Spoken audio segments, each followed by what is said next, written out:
नूर से सारा जगत उपजा हुआ है, तो उसमें भले और मंदे कौन है? सब में परमात्मा का नूर है, भगवान का नूर सबके अंदर है। कोई अच्छा कोई बुरा नहीं, कोई इंसान बुरा नहीं होता, आदमी के कर्म बुरे होते हैं। सभी इंसान परमात्मा के प्यारे हैं, प्रिय पुत्र हैं। जैसे पिता माता को लिए सब बच्चे प्यारे ही हैं, किसी के 2 हैं, किसी के 5 हैं, किसी के 10 हैं, तो सब पुत्र उनको प्यारे हैं। लेकिन कोई कोई अपने बुरे कर्मों से माता पिता से विमुख हो जाता है कि माता पिता को फिर भी वो प्यारा, वो कहता है जैसा भी है अक्सर है तो हमारा ही ना, जैसा भी है उनके लिए सब एक बराबर है। इसी तरह से इंसान कोई बुरा नहीं, कर्म से बुरा है। चोर को तभी तक चोर कहा जाता है जब तक वह चोरी करता है।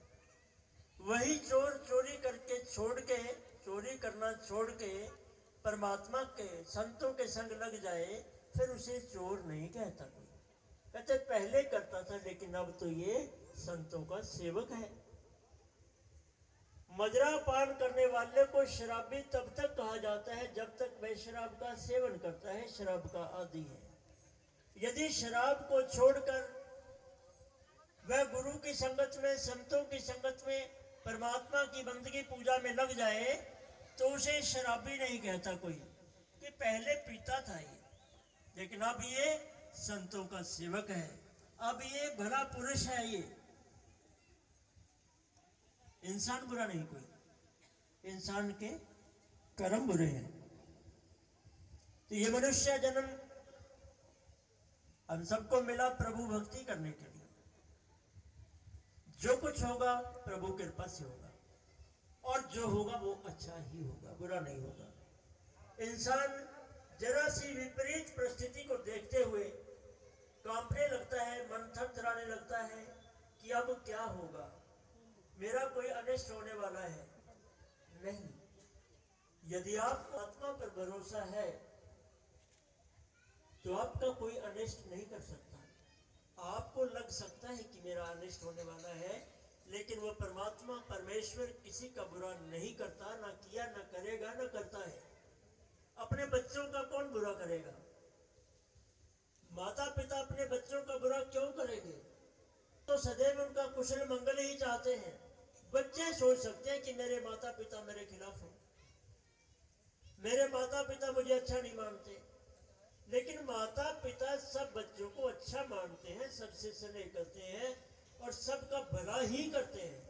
तो जब एक दुनियावी माता पिता अपनी संतान का बुरा न कर सकता, न सोच सकता, न होने देता, तो फिर वो परमात्मा, वो भगवान जो सबका पिता है, वो किसी का बुरा क्यों करेंगे? क्यों किसी का बुरा सोचेंगे और क्यों बुरा होने देंगे? इस बात पर भरोसा रखिए, इस बात पर यकीन रखिए कि वो परम पिता परमात्मा कभी हमारा अहित नहीं होने देगा।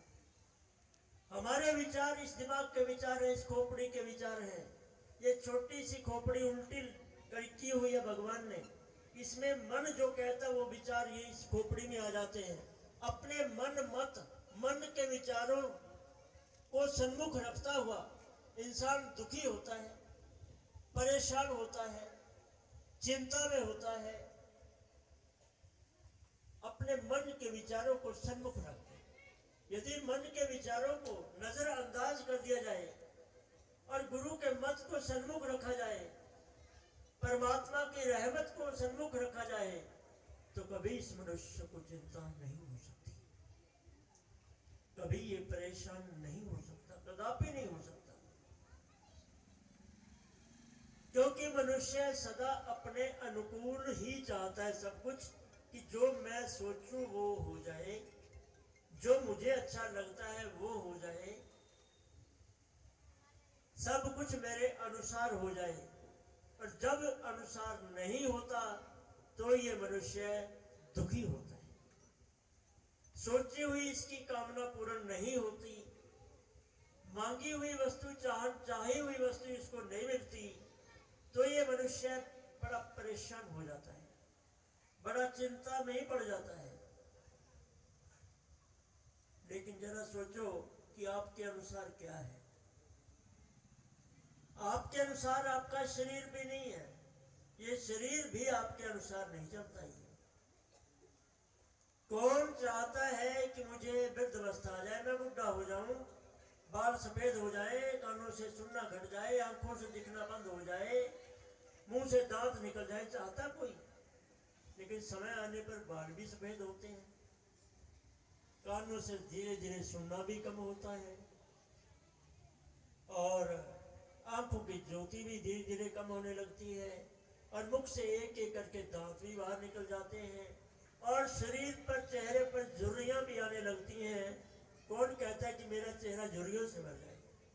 हर आदमी ये सोचता है कि हाँ मेरे चेहरे पे चमक दमक रहे। लेकिन जब वो समय आता है तो कितना भी आप उसके ऊपर कुछ भी कर लें, कितनी खुराक खा लें, कितना उसके ऊपर पाउडर लगा लें, कितनी क्रीमें लगा लें, कितने फेशियल करवा लें, कितने ब्यूटी पार्लर पर चले जाएं, लेकिन वो झुर्रियां तो रुकने वाली नहीं। कौन चाहता है? कब चाहता है? कौन चाहता है कि मुझे कोई बीमारी लग जाए, कि मैं डॉक्टर के पास मुझे जाना पड़े, ऑपरेशन कराना पड़े, या जिस्म में सुइयां लगवानी पड़े? कोई चाहता है? लेकिन नहीं, समय आता है तो डॉक्टर के पास भी जाना पड़ता है, बीमारी भी लग जाती है, और गंभीर बीमारी हो तो ऑपरेशन भी करवाना पड़ जाता है। कोई नहीं चाहता ना। कौन चाहता है कि मैं गरीब हो जाऊं, मेरी धन संपदा छीनी जाए? लेकिन समय आने पर एक धनी व्यक्ति भी, ऐसा समय आता है वो भी गरीब हो जाता है। हमने बहुत संपदा वाले लोग, बहुत धनवान धनाढ़ लोग इसी फतेहाबाद के, दूर के नहीं, जिनकी किसी समय में तूती बोलती थी, वो कंगाल होते मैंने देखे। जिनके बड़े बड़े उद्योग चलते थे, उद्योगपति, राज्य उनको हुक्म से चलता था, इसी फतेहाबाद में मैंने उन्हें सड़कों पर देखा है। अंत समय में पानी पिलाने वाला उनको नहीं मिला। क्या वो चाहते थे? लेकिन फिर भी ऐसा हो। मनुष्य के अनुकूल सदैव कुछ भी नहीं होता, वही होता है जो उसे मंजूर होता है। जो कुछ भी जीवन में घटना घटे उसका प्रसाद समझ लीजिए, उसकी रहमत समझ लीजिए कि ये मेरे भोलेनाथ की रहमत है। गरीबी दे, अमीरी दे, रोग दे, आज सम्मान दे दे, अपमान दे दे, कुछ भी दे दे, राज सिंहासन पर बिठा दे अथवा भीख मंगवा दे, ये सोच लो कि ये तो मेरे भोलेनाथ की रहमत है, उसी का प्रसाद है। उसका प्रसाद समझकर उसे ग्रहण करते रहिए, आपके जीवन में कभी दुख नहीं आएगा, आप कभी दुखी नहीं होंगे। दुखी तब होता है इंसान जब उसकी सोची हुई बात पूरी नहीं होती। घर में झगड़ा क्यों होता है? घरों में झगड़ा इसलिए होता है कि घर में सासू ये कहती है कि बहू मेरे अनुकूल रहे, बहू ये कहती है सास मेरे अनुकूल रहे, पिता ये कहता है पुत्र मेरे अनुकूल रहे, पुत्र ये कहता है पिता मेरे अनुकूल रहे, पति ये कहता है कि मेरी पत्नी मेरे अनुकूल रहे जैसा मैं कहूं, और पत्नी ये कहती है कि पति मेरे अनुकूल रहे। अरे भाई, जब तुम्हारा ये शरीर ही तुम्हारे अनुकूल नहीं है तो शरीर से संबंधित रिश्ते तुम्हारे अनुकूल कैसे हो जाएंगे?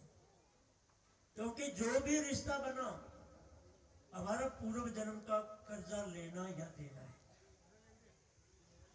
कोई हमारा साहूकार बन के आ गया है तो कोई हमारा कर्जदार बन के आ गया है, कर्जदार से कर्जा वसूल करना है और साहूकार को पेमेंट देनी है।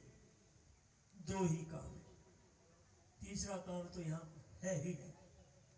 और अपने द्वारा किए गए कर्म के फल को भोगना अच्छा अच्छे को, बुरे को, पाप के, पुण्य को भोगने के लिए यहाँ आया है कि जो करके आए हैं यहाँ भोगना है।